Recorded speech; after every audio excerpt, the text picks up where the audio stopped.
Today's episode is on mold prevention. How can you prevent mold from occurring in the first place? Well, mold needs water to grow, so fix the leaks fast if you see one. Keep the shower, the tile in the tub in the shower grouted. Keep the little crack behind the kitchen sink by the splash guard caulked and grouted so water doesn't drip behind the kitchen sink cabinet. And if you live in a climate where it's really cold, or if you live in a humid climate, the other ways you can have water. Mold needs water to grow. It's a little misunderstanding on that it needs to be humid. Mold can't grow in humid climates unless there's also a cold surface for condensation.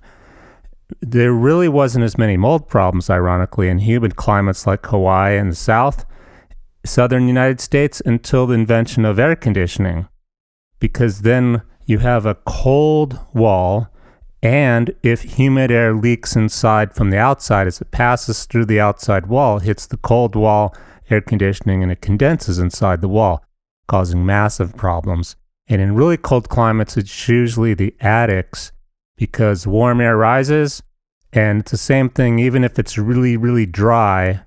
Then when it hits the bottom of the cold attic that's ice cold, like in Alaska, a really cold northern climate, it condenses.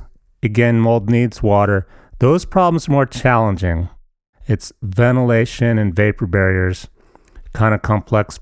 For most mold problems, it's a leak. Leaky windows, leaky plumbing, and splashing, not taking care of the tile grout. So what kind of ventilation equipment dehumidifiers to prevent mold? Well, the easiest one, turn on the bathroom fan. If you have to, get one of those fans that runs all the time. It's really quiet, so you don't have to worry about people turning it on.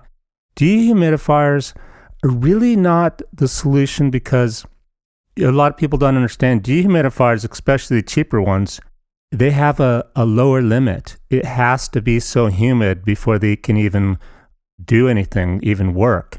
And even then, back to you get it drier, but it's super cold and you still get condensation. You really need to address is where's the moisture coming from and ventilate to keep the moisture down.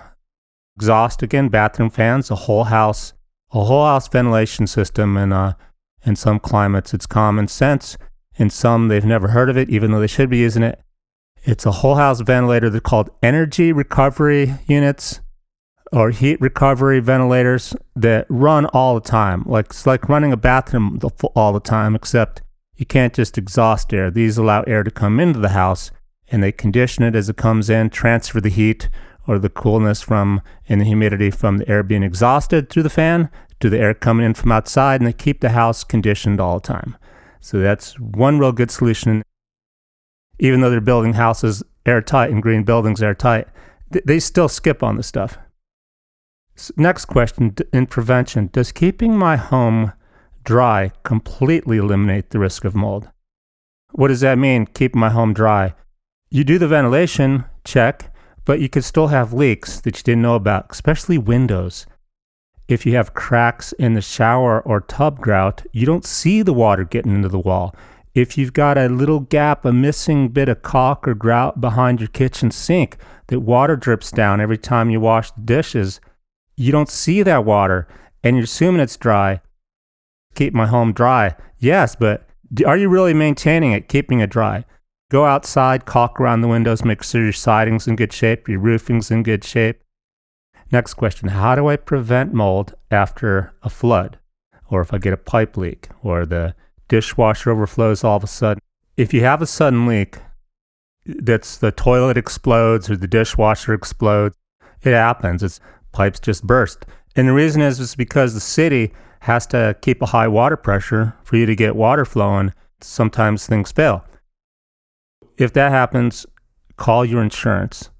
If you have homeowners, renters insurance, they'll cover having a professional dry stuff out fast. Call them right away because you want to get stuff dried as fast as possible. How long does it take for mold to grow? Is a complex question. You will hear stuff cited like 24 to 48 to 72 hours.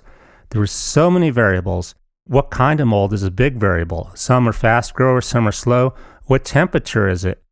I once inspected in a house where it was an apartment, and it was during the Christmas vacation where the downstairs tenant, my client, was gone. Upstairs, pipe burst, just dumped water throughout the whole unit. It was so much water it tripped the fuse breaker. So when we walked in, it was ice cold.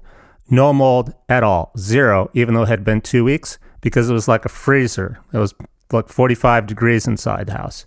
So temperature's a factor. As soon as you see a leak, fix the leak immediately. You want to prevent mold after a flood, you've got 3 days. After that, just start tearing stuff out and assume you have mold. It helps to get a moisture meter. If you get a moisture meter, Home Depot, Lowe's, cheap one, $30, put the pins into the wall, the wood, you can tell how effective your drying is, how well it is. If it's been a day or two and things are still soaking wet, your walls or your wood, tear out the drywall, the wallboard, so you can get in there and dry out the wood. If you don't tear out the wall, it's going to grow mold anyhow, so you might also cut holes in the wall to get some fans in there. Once mold starts to grow, shut the fans off. It's too late. You're into mold remediation and just blowing mold around the house everywhere. If you start to see mold, it's too late. Just shut it all down. At that point, it's a mold remediation job and not a drying job anymore. Last question, are there mold-resistant materials I can use when building? Absolutely yes. Some people will say they're mold-resistant materials. They're basically non-organic materials, meaning cement board. Mold can't eat cement. So it's not that it's mold-resistant. Don't be lured into mold-resistant materials that are treated with an antimicrobial. Those will grow mold. Green board for bathrooms is an example. I can tell you how many times I've seen green board grow more mold than you could possibly imagine, because even though it's treated and made to go in bathrooms, it's still paper, it's organic, and given time and being wet all time for a while, for years, it will grow mold eventually.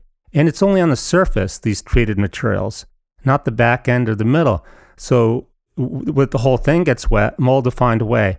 So it's non-organic. I talk a lot about how to build a house that can't grow mold in my book, What Your Builder Should Know. Step by step on everything. Drywall, use steel studs instead of wood. Basically, you're trying to get rid of the organics. It's not that you're treating it to make it mold resistant.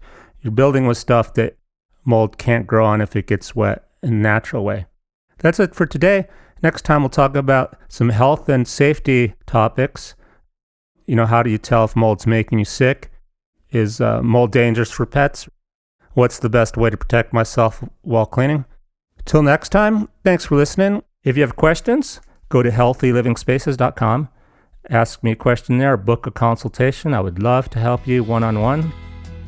Pick up a copy of my book, Mold Money, How to Save Thousands of Dollars on Mold Remediation and Make Sure the Mold is Gone. You can get it on Amazon or wherever you buy books. Details are in the show notes. Thanks for listening. I'm Daniel Stee.